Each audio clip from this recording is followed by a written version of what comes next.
In pest control treatment, two or more pesticides, fungicides, or even fertilizers are mixed and applied in the same operation to minimize the cost of labor.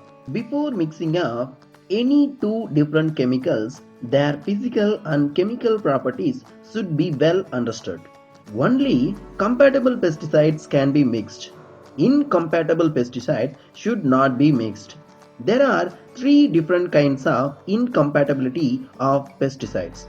First one is chemical incompatibility, where the chemical compounds in the two pesticides react with each other, leading to the production of different compounds, which will reduce the pesticidal activity of the pesticides due to the degradation of the active ingredient which is supposed to kill insects.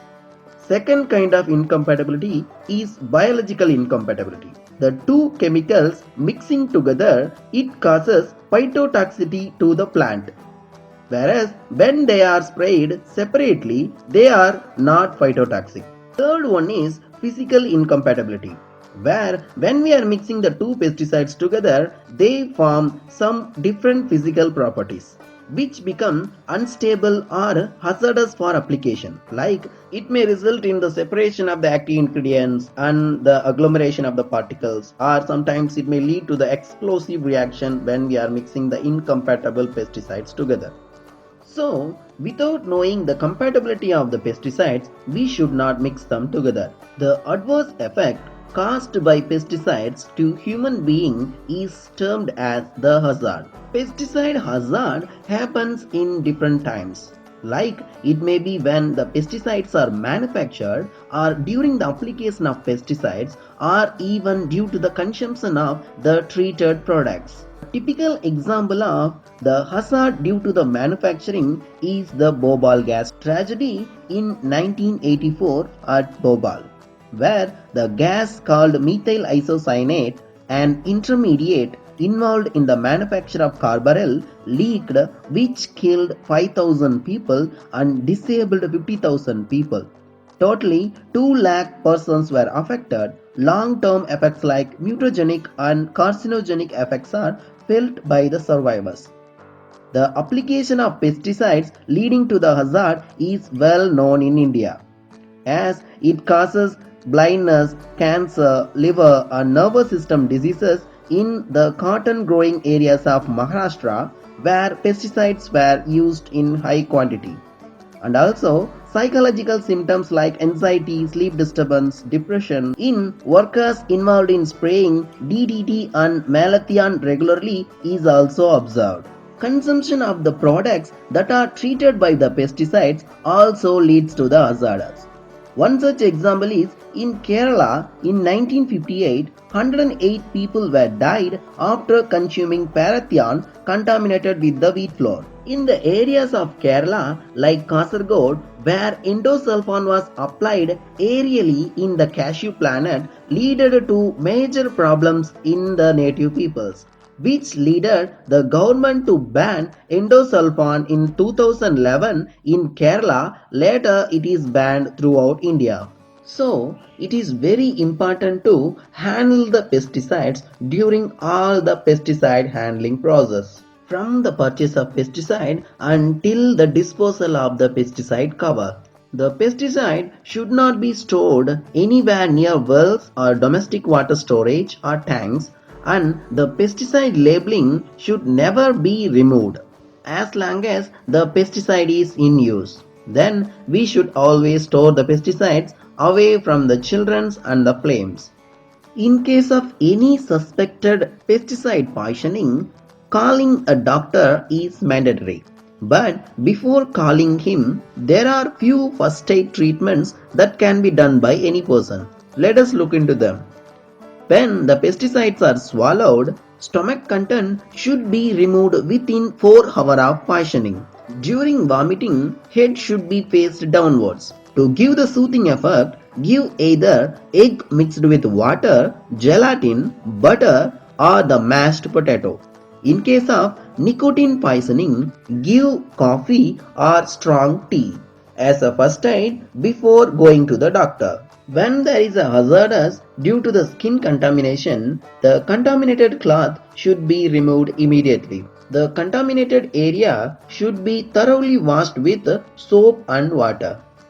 In case of the inhaled poison, person should be moved to a ventilated place after losing the tight cloths, and also avoid applying frequent pressure on the chest.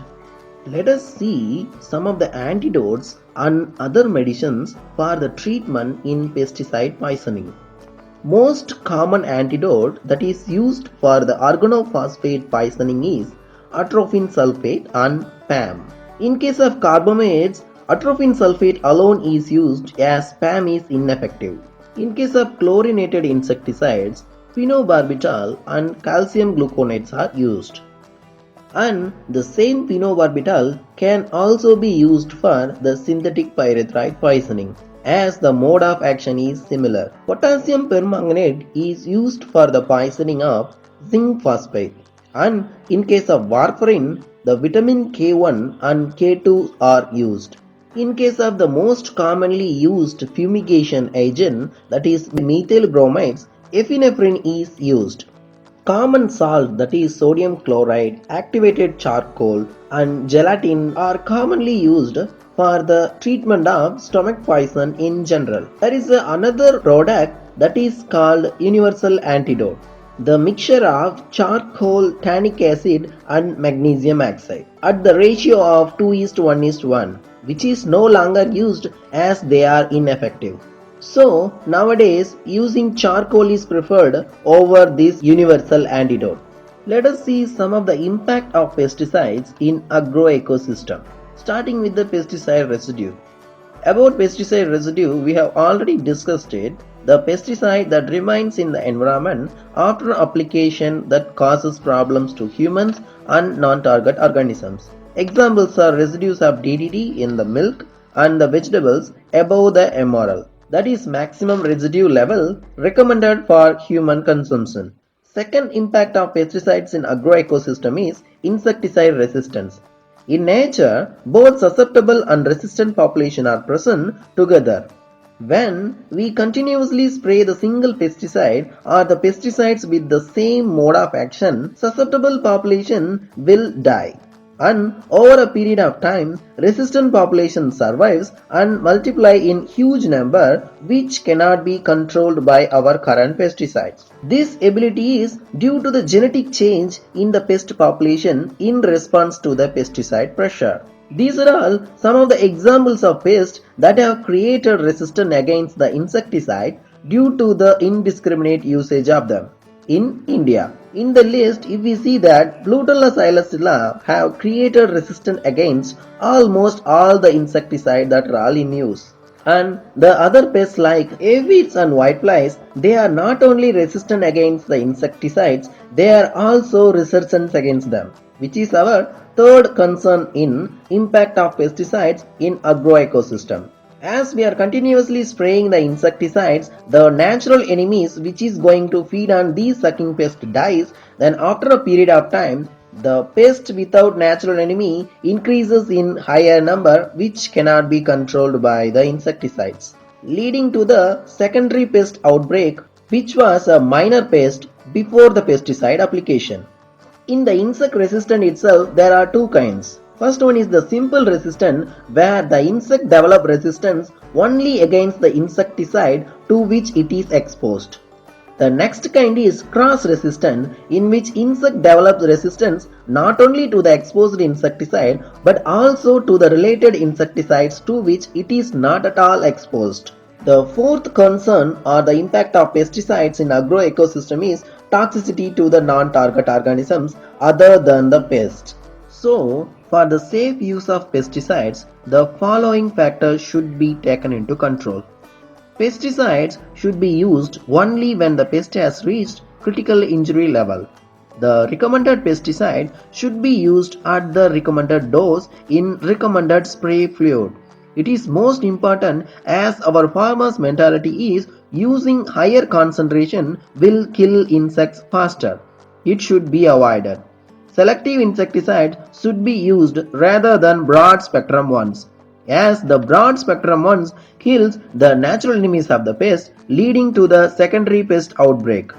Some of the pesticides should be applied in the recommended practice way, as there are few effective ways in which the particular pesticides are applied for the particular crop, like the systemic pesticides applied as granules and seed dressing in cotton, root feeding in coconut, pseudostem injection in banana, are some of them. So, when we are applying the pesticides in the recommended way, these practices avoid the damage to the natural enemies moving on the surface.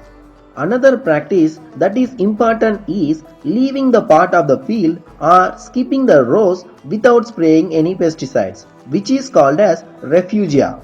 There are two major benefits of going for refugia plants. First one is susceptible pest population will be maintained in the refugia plants. So they will be reproducing along with the resistant pest population. So in the next generation, resistant population will be less.